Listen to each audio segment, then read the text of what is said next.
ایک مرتبہ پھر آپ کو خوش آمدید کہتے ہیں، اور جناب جیسا کہ آپ جانتے ہیں کہ ہمارا پروگرام تعلیمات حج اور حج کے حوالے سے بہت ہی ایسی معلومات آپ تک پہنچا رہے ہیں یقیناً جو آپ کے لیے بہت زیادہ اہمیت کی حامل ہے، جس سے آپ بہت کچھ سیکھ رہے ہوں گے۔ یہ جس طرح سے رمی کے حوالے سے ہمارے ساتھ شریک گفتگو ہیں،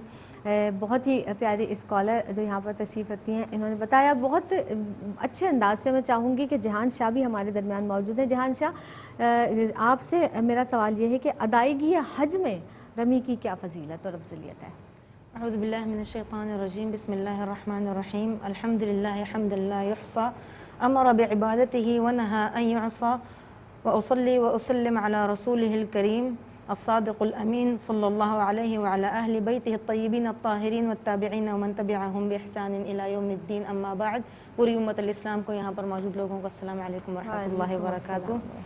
اللہ تعالیٰ نے قرآن مجید میں فرمایا ہے وَمَا خَلَقْتُ الْإِنسَ وَالْجِنَّ إِلَّا لِيَعْبُدُونَ، کہ میں نے انسان اور جنوں کو اس لیے پیدا کیا ہے تاکہ میری عبادت کر سکیں۔ عبادت کا جو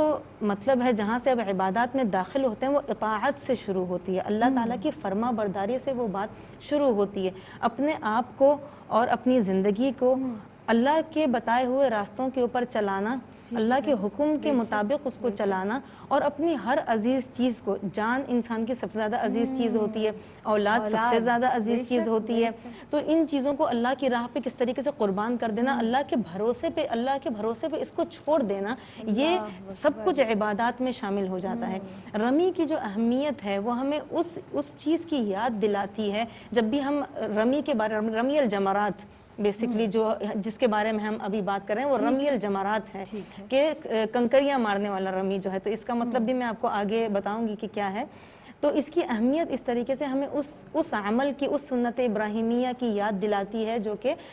مجھ سے پہلے جو اسکالر ہیں انہوں نے اس چیز کو الیبریٹ کر دیا کہ اس کے پیچھے پس منظر کیا تھا۔ اس کی اہمیت اس طریقے سے کہ وہ اس عظیم فرما برداری کی یاد دلاتی ہے کہ جو کہ ان لوگوں کے اندر تھی۔ نبیوں کی تو شان ہی ہوتی ہے اللہ تعالیٰ کی اطاعت اور فرما برداری، لیکن وہ اطاعت اور فرما برداری جو ان کی اہلیہ کے اندر تھی، جو ان کے صاحبزادے کے اندر تھی، اتنی چھوٹی سی عمر میں کہ جب ان کو اللہ تعالیٰ کا یہ حکم پتہ چلا کہ ان کو ذبح کرنے کے لیے لے جایا جا رہا ہے، اور راستے میں جب 3 بار ان کو شیطان بہکا رہے ہیں، تو وہ جبریل علیہ السلام کے حکم سے ان کو 7 کنکریاں زمین سے اٹھاتے ہیں اور ان کو وہ مار دیتے ہیں۔ تو یہ اللہ تعالیٰ کی ایک وہ کامل ایمان تھا ان کا، ایک کامل یقین تھا اس چیز کے اوپر کہ ہم جہاں پر جا رہے ہیں، جس راہ پہ جا رہے ہیں، اللہ تعالیٰ ہمیں کبھی ضائع نہیں کر سکتے۔ تو یہ ایک یقین اس چیز کی ہمیں یاد دلاتا ہے، پھر اس قربانی کی یاد دلاتا ہے کہ وہ اولاد جو اس قدر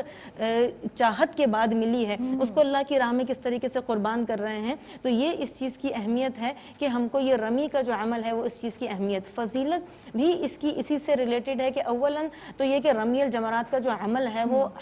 حج کے جو افعال ہیں ان میں واجب ہے، اگر یہ ادا نہیں ہوتا تو اس پر پھر دم کیا جاتا ہے، ٹھیک ہے۔ تو مطلب ایسا نہیں ہے کہ اگر یہ نہیں ہوگا تو حج ہی نہیں ہوگا، اگر مس ہو جاتا ہے تو اس میں یہ ہے کہ دم ہو جاتا ہے، اور اس کی فضیلت یہی ہے کہ اس سے حج مکمل ہو جائے گا۔ ہم کو جو ہے وہ